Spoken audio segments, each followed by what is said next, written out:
الحمد لله حمدا كثيرا طيبا مباركا عليه مباركا فيه كما يحب ربنا ويرضاه جل جلاله وعم نواله صلى الله تعالى عليه وعلى آله وأصحابه وبارك وسلم تسليما كثيرا كثيرا. أما بعد فأعوذ بالله من الشيطان الرجيم. بسم الله الرحمن الرحيم. يا أيها النبي إذا طلقتم النساء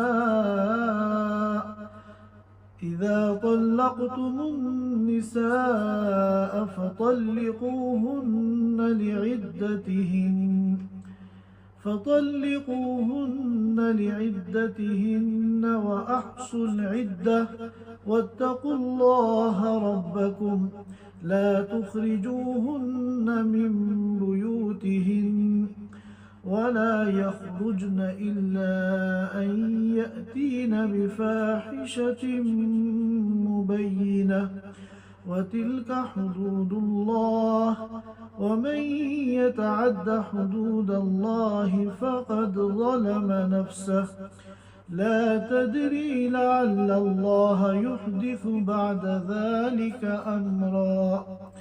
صدق اللہ العظیم. حضرات سامعین کرام، آج سے انشاءاللہ سورۃ الطلاق کی ہم تفسیر شروع کر رہے ہیں. یہ سورۃ مبارکہ مدنیہ ہے اور اس میں 12 آیتیں ہیں اور 2 رکوع پر یہ مشتمل ہے. اس سورت میں خاص طور پر خواتین کے ان مسائل کو بیان کیا گیا ہے جن کا تعلق جو ہے طلاق سے ہے.